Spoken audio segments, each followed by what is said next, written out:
Compass একটা লোককে বলে আমার বাবার বিরুদ্ধে ষড়যন্ত্র কে করবে। সেই লোকটি বলে নোবেল হিলটপ কলেজের সাথে তোমার পরিচয় আছে তাই না? যে কেউ হতে পারে, অখিলেশ চৌধুরী, ঋতজা চৌধুরী বা ওদের ছেলে বিহান চৌধুরী, কিন্তু এই কথাটা যেন কেউ জানতে না পারে, তাহলে কিন্তু ওরা তোমার মাকে শেষ করে দেবে। এই বলে সেখান থেকে চলে গেলে এরপর কম্পাস সেই কথাগুলো ভাবতে ভাবতে একটা গাড়ির সামনে এসে পড়ে। ওদিকে মোনালিসার দাদু মোনালিসা আর বিহানের বিয়ের কথা তুললে মোনালিসার মা বলে কিন্তু কম্পাস আর বিহানের তো বিয়ে হয়ে গেছে। মোনালিসার দাদু বলে তুমি ভালো করেই জানো ওটা কোনো বিয়েই নয়, আর তুমি নিজের মেয়ের কথা না ভেবে ওই মেয়েটার কথা ভাবছো। সেই মুহূর্তে মোনালিসা এসে বলে মা তো সারা জীবনই আহারে কম্পাস বেচারা কম্পাস করে এসেছে। এই নিয়ে তারা কথা বলতে থাকে, আর এইসব কথার মধ্যে মোনালিসা তার দাদুকে দেখায় এই গয়নাগুলো বিহানের বাড়ি থেকে এসেছে। তারপর তার মাকে গয়নাগুলো দেখানোর জন্য সেখান থেকে নিয়ে যায়।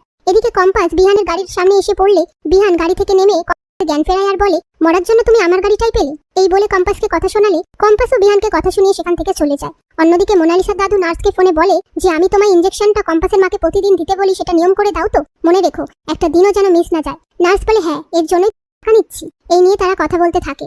এরপর নার্স ইনজেকশনটা দিতে গেলে সেই মুহূর্তে কম্পাস এসে নার্সের হাতটা ধরে বলে কিসের ইনজেকশন দিচ্ছিলেন আমার মাকে, আর কার সাথে ফোনে কথা বলছিলেন। এই বলে নার্সকে কথা শোনায় আর বলে দেখি আপনার ফোনটা। তখনই মোনালিসার দাদুর নামটা দেখে বলে তার মানে দাদু আপনাকে এসব করার কথা বলেছে, এর জন্য কাউকে বেশি বিশ্বাস করতে নেই। তখনই নার্স বলে আমি এই কাজ করেছি সেটা কাউকে বলবেন না, তাহলে আমার কেরিয়ার শেষ হয়ে যাবে। কম্পাস বলে আপনি দাদুকে জানতে দেবেন না যে আমি এই কথা জেনে গেছি। তারপর কম্পাস তার মায়ের কাছে গেলে কম্পাসের মা আঙুল দিয়ে সিঁদুরের দিকে ইশারা করলে কম্পাস বলে এটা সিঁদুর মা, আমার জীবনে একটা অদ্ভুত ঘটনা ঘটে গেছে, আর যার সাথে আমার বিয়ে হয়েছে তার সাথে আমার কোনোদিনও মিল হবে না।